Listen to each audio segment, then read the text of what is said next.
രാജാവാണെന്നാണോ വിചാരം? പരനാറി എന്നല്ല, mister chief minister എന്നാണ് വിളിച്ചതെന്ന് പിണറായി വിജയനോട് രമേശ് ചെന്നിത്തല. രാജാവാണെന്ന വിചാരമാണോ കേരളത്തിന്റെ മുഖ്യമന്ത്രിക്കുള്ളതെന്ന് കോൺഗ്രസ് നേതാവ് രമേശ് ചെന്നിത്തല. താൻ നികഷ്ടജീവിയെന്നോ പരനാറിയെന്നോ അദ്ദേഹത്തെ വിളിച്ചില്ല. മിസ്റ്റർ ചീഫ് മിനിസ്റ്റർ എന്നാണ് വിളിച്ചതെന്നും അത് അദ്ദേഹത്തിന് സുഖിച്ചില്ലെന്നും അതിന്റെ പേരിലാണ് വലിയ ബഹളം ഉണ്ടാക്കിയതെന്നും രമേശ് ചെന്നിത്തല പറഞ്ഞു. സമരങ്ങളോട് പുച്ഛമുള്ള കമ്മ്യൂണിസ്റ്റുകാരാണ് കേരളം ഭരിക്കുന്നത്. സമരങ്ങളോട് അലർജിയാണ് ഇവർക്ക്. ഇവർ എന്തെല്ലാമാണ് പറയുന്നത്? ടാർപോളിൻ പൊളിച്ചു കഴിഞ്ഞാൽ ആശാ വർക്കർമാരുടെ സമരം ഇല്ലാതാകുമെന്നാണ് അവരുടെ ധാരണ. അവർ വിഡ്ഢികളുടെ സ്വർഗത്തിൽ ജീവിക്കുന്നവരാണ്. ടാർപോളിനല്ല, ഇനി കസേര എടുത്തുകൊണ്ടുപോയാലും നിങ്ങളോടൊപ്പം ഞങ്ങളും ഈ സ്ഥലത്തുണ്ടാകുമെന്ന് ആശാ വർക്കർമാരോട് രമേശ് ചെന്നിത്തല പറഞ്ഞു. ബക്കറ്റ് പിരിവ് നടത്തി ജീവിക്കുന്ന പാർട്ടിയുടെ ആളുകളെന്ന് പറഞ്ഞു. നിങ്ങളെ കീടങ്ങളെന്ന് വിളിച്ചു. സുരേഷ് ഗോപി വന്നപ്പോൾ നിങ്ങൾക്ക് ഉമ്മ തന്നില്ല എന്നതാണ് പരാതി. എന്തെല്ലാം വൃത്തികേടുകളാണ് വിളിച്ചു പറയുന്നത്. ഈ വൃത്തികേടുകൾ പറഞ്ഞ് ഈ സമരത്തെ ഇല്ലായ്മ ചെയ്യാനാണ് നോക്കുന്നതെങ്കിൽ സർവ്വശക്തിയും ഉപയോഗിച്ച് അതിനെ നേരിടുക തന്നെ ചെയ്യും. നിങ്ങൾ ഒറ്റയ്ക്കല്ല, ഞങ്ങളെല്ലാവരും ഒപ്പമുണ്ട് എന്ന് രമേശ് ചെന്നിത്തല പറഞ്ഞു.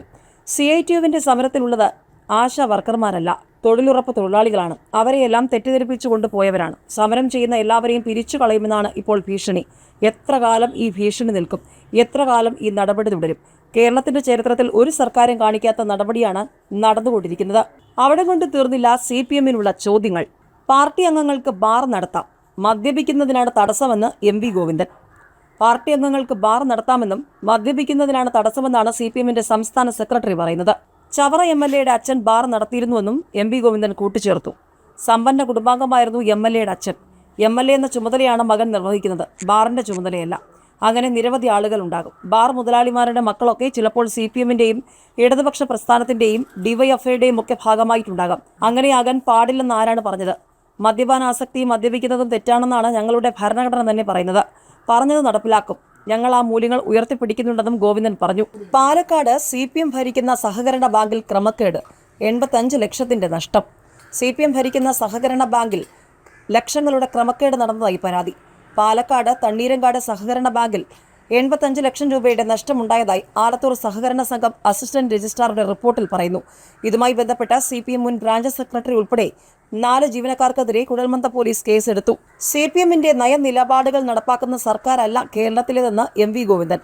ഫെഡറൽ സംവിധാനത്തിൽ കേന്ദ്രത്തിന്റെ ഭാഗമായി കേരളത്തിന് നിൽക്കാൻ കഴിയൂ. പാർട്ടി പദവിയിൽ ഇളവ് ഒരാൾക്ക് മാത്രമല്ല, ടേം വ്യവസ്ഥയിൽ പാർട്ടി തീരുമാനമെടുക്കുന്നത് സാഹചര്യമനുസരിച്ചെന്ന് EP ജയരാജൻ.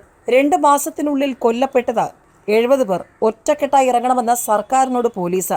നാട്ടിൽ സമാധാനം തിരികെ കൊണ്ടുവരാൻ സർക്കാർ ഒറ്റക്കെട്ടായി ഇറങ്ങണമെന്ന് പോലീസ്. നിർദ്ദേശം അംഗീകരിച്ച മുഖ്യമന്ത്രി കൊലപാതകങ്ങൾക്കും ലഹരി വ്യാപനത്തിനും പരിഹാരം കാണാനുള്ള സംയുക്ത പദ്ധതി തയ്യാറാക്കാൻ വിവിധ വകുപ്പുകളോട് നിർദ്ദേശിച്ചു. ലഹരിയുടെ ഉറവിടം കണ്ടെത്താൻ ദക്ഷിണേന്ത്യൻ സംസ്ഥാനത്തെ DGPമാരുടെ സഹായം തേടി. കുട്ടികളുടെ ആത്മഹത്യയെക്കുറിച്ച് പഠനം നടത്തി സർക്കാരിന് റിപ്പോർട്ട് സമർപ്പിക്കുമെന്ന് ക്രമസമാധാന ചുമതലയുള്ള ADGP വ്യക്തമാക്കി.